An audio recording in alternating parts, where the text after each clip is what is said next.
How active are index funds in the market for IPOs? Okay. So I have a new paper on this. I literally just I'm impressed that we're talking about this. Like I think put this on my website like 2 weeks ago. And so this is a paper with Chris Murray. Now, Chris Murray is a guy who has worked in the indexing world for many years. So he brings a lot of real Mm, world expertise, and it's been awesome working with him on this project. Oh, and I should also highlight, I should say that the last project was with John Shim. I don't know if I said his name. John and I have had a blast working on that project. So I should really highlight again, like John deserves a lot of credit. We worked on that together. I really want to say that. Okay. So Chris and I worked on this project, and Chris, because he worked in this industry, he brought up to me something interesting, which is, look, there was this 2017 rule change, right? So remember, I said in 2014, Vanguard switched to using CRISP indexes. Now, CRISP, starting in 2017, had this new rule where they said, look, any stock above the small cap threshold, we're going to add to the index 4 days after the IPO in the closing auction. And now, well, we talked about what do index funds like to do? Index funds like to minimize tracking error. Now, VTI is a very, very, very large fund. Those Vanguard cap-based funds are very large. So if you're above the small cap threshold, you're going to be added to many of these things, the growth and the value. And so we find that for fast tracks, CRISP tracking funds are buying around 7% of the float in those IPOs 4 days after the IPO. wow. How do firms with fast track index inclusion perform relative to their non fast track peers? So here we got to be careful, right? Because a lot of IPOs are a little underpriced. There's this well-known IPO pop. And so, that number, I think in our sample is around 22%. Yeah. So that's already like a very large return on one day, right? We have to be careful. We find that even controlling for that, controlling for the relative strength of the IPO market, controlling for how small caps did, and a whole bunch of other factors, we have like a difference inspired design. We find from the IPO itself, like the IPO initial pricing, to when the CRISP tracking funds buy, they outperform by 15 percentage points, not percent, percentage points. So like if it was a $10 stock, it would go up by another $1.50. Now, if you want to, now not everyone can access that price, right? You would have had to have gotten into the Yep. IPO to access that 15 percentage points. However, like we talked about, this is all perfectly predictable. Based on T plus zero close, we know what your eligibility is going to be. From the T plus zero close to the T plus four close, it's 5 percentage points. So it's Hmm. still, a substantial, even just based on totally public information, outperformance for the fast track stocks. Hmm. How does it affect the IPO pricing and the capital that gets raised by firms? Right. And so if we go back to our Grossman-Stiglitz and our rational expectations equilibrium, right? Suppose I'm book building an IPO. And I think to myself, well, I know that CRISP tracking funds are going to buy 7% of this 4 days later.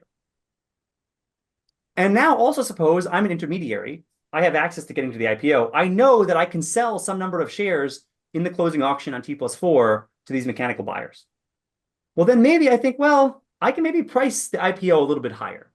Hmm. I can sell a little bit more shares. We actually find, and we think this is kind of a coincidence, and I'm happy to talk about this offline because I was just talking to Chris about this yesterday. They between the pricing higher and upsizing, they raise about 7% more capital, which is very coincidentally aligned with the 7% buying. We don't think we think that's kind of a coincidence for a few reasons. I don't want to get into that right now, but basically they can raise like 7% more capital in the IPO. Hmm. Wow. How do fast track IPOs perform after index inclusion? Right. And so, we said there's this big 15 percentage point outperformance of the IPO itself to the T plus four. We actually find that over the long run, their total performance looks similar to the stuff that didn't get fast tracked. And so, you know, one way to think about that is that, CRISP has some rules for what gets fast tracked, what gets not, how big it is, what percentage of the shares are floated, what the domicile of the company is, right? There's a whole bunch of rules. And it suggests that over the first, 180 days, overall, the total performance is similar. So it doesn't seem as though the fast tracks are systematically better than the other ones. It just happens that they get a big demand shock that creates some temporary price pressure. Now, remember, you IPO'd 4 days ago. If you try to buy 7% of any stock, you're going to move the price. If you try to buy 7% of a stock 4 days later, even with world-class execution, you're going to move the price. Yeah. So, there's a little price pressure that kind of reverts, but like this is not like we're not saying is anyone's fault. Like this is like you're following the rule of an index provider, and that creates price pressure. So firm IPOs meets the fast track criteria, price gets bid up, and then it comes back down, and then kind of in the longer run, there's no It effect. looks similar. It doesn't underperform in the longer run. If anything, it's still slightly higher. You could imagine that like once you get added to VTI, unless you delist, VTI is not going to sell you. Right. So, maybe there's a little bit, like it's not statistically significant. Maybe you're a little bit better over the long run, but it's like almost no statistically significant difference by, say, 180 days after. So prices go up, prices come down, but over the long run, the companies, like if you talk about back my point, like market efficiency, any long run measure will suggest that it doesn't look like there's like some long run distortion in prices caused by this. Are index funds buying high though in that case? Like how does this end up affecting index fund investors? Right. So there's a few things. One is, suppose they are buying high. Well, if they put in a market on close order, they will have no tracking error, right? Because the price that the stock gets added to the index is going to be the price in the closing auction on T+4, right? So even if they're buying high, they are doing what they say they are doing, which is minimizing tracking error, right? The second thing about that is that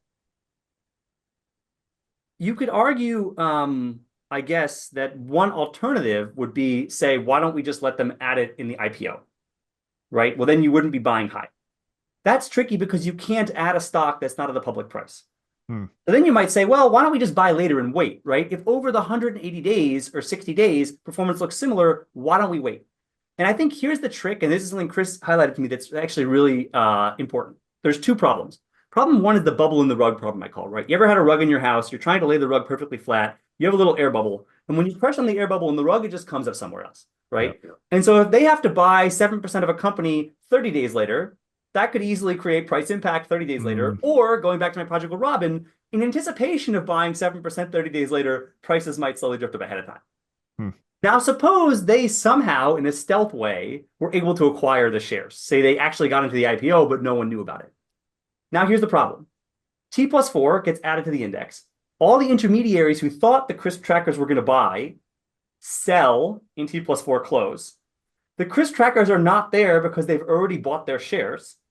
Prices go down. The stock gets added to the index at a low price, right? So you bought it at 100. It gets pushed down by the price pressure to $90. Now you've created tracking error in exactly the wrong way, right? So first to highlight, like even if they're buying high, it may be actually a stable equilibrium in the sense that by trying to deviate from that, you may actually make it worse for yourself by creating tracking error or creating unwanted price impact in one direction. I think another thing, and I don't want to push this too hard, but there's work by Antti Petajisto on like the hidden cost to index funds investors of index additions and deletions. And so you could imagine that, right, that if you do believe that this is some intermediation cost, right, that you're essentially paying the people who get in the IPO and sell it to you as an index fund investor 4 days later, 15 percentage points for the right for them to do that intermediation, right, that accumulates to around 4 or 5 billion over our sample. So there may be a hidden cost, but again, like given the equilibrium we're in, I think it's actually tricky to think about a way to avoid that. I haven't totally figured it out yet. Yeah, interesting. So like it could just be one of the costs of being an index investor. Yes, you're a price taker. You're submitting market on close orders, like people who want to change it, like right? That exactly. It's just part of the rules. Okay, so based on your research on index funds, do you think index funds have had a net positive or negative impact on, I guess, two things: financial markets and people investing in index funds? Okay, this is a great question. So I think, at some intuitive level, some of the very big benefits of index funds for people like me and you is that I get access to low cost diversification. Like, we teach like there's no free lunch. Like there is a free lunch. Diversification is like a free lunch. Like that's amazing. And getting access to low cost diversification across stocks, asset classes, that's amazing. And also, I actually think like there's an old literature showing that like retail investors used to make a lot of mistakes. Like they would trade too much, they trade within the day. Like now, if you buy VTI and hold it in your portfolio for a long time, like I believe that you'll probably be better off than if you were like buying and selling the penny stocks that you were trading before, right? So like there's obviously a lot of positives. And then you could say, well, Marco, your research shows that like index effects push around prices, but maybe those effects aren't super persistent, right? Index funds create reduced price informativeness, but like only for a certain amount of time. And so like, I don't want to say that the passive investing has no effect on markets, but I think that we don't necessarily have yet evidence, like enough evidence about the real effects. Like I want to really understand, like, how does this affect firms' investment decisions, right? John and I say firms clear the market for passive demand. Like for every dollar less that they had to pay their employees because they use stock options, like what do they do with that dollar? Do they invest it in NPV positive projects? Like here's a scenario. Like Right. suppose you're a firm that has a really, really, really good project. But you have no way to raise financing through traditional channels. Like you can't do an SEO, you can't raise debt. And then all of a sudden, the fact that you have these mechanical buyers buying your shares allows you to relax your financing constraints and invest in NPV positive projects. That would be great. Like that would be growing the economy. We're growing the pie. Like everyone's happy. On the other hand, if they have no NPV positive projects and they don't want the cash just sitting there, like the example was like back in the 80s when oil prices were high, like, and the oil companies were buying private jets and art collections, and like the bathrooms in the executive offices were outfitted with literal gold. Like that would be a bad use of the fundraising from, well, I don't know, bad. I think that would be an NPV destroying for everyone except the executives' decision there. So like I think that like that's like the super promising like next step that like I would love to answer and would love to see more evidence on would be like what are the real effects of this? Like I think prices being a little bit less informative ahead of earnings announcements, like for people trading, like that's a huge deal. But for firms raising capital and making investment decisions, like that's like not super obvious. But like I think this new thing with John and like with Chris, like if you're raising more capital in your IPO, right? Like that's amazing. But like if these are all secondary shares that are going to early VC investors, that's very different than if it's like the firm isn't raising more money to invest in projects. Like this is the next thing that I'm really excited about. I haven't answered it yet, but I would love to work on this. Super interesting.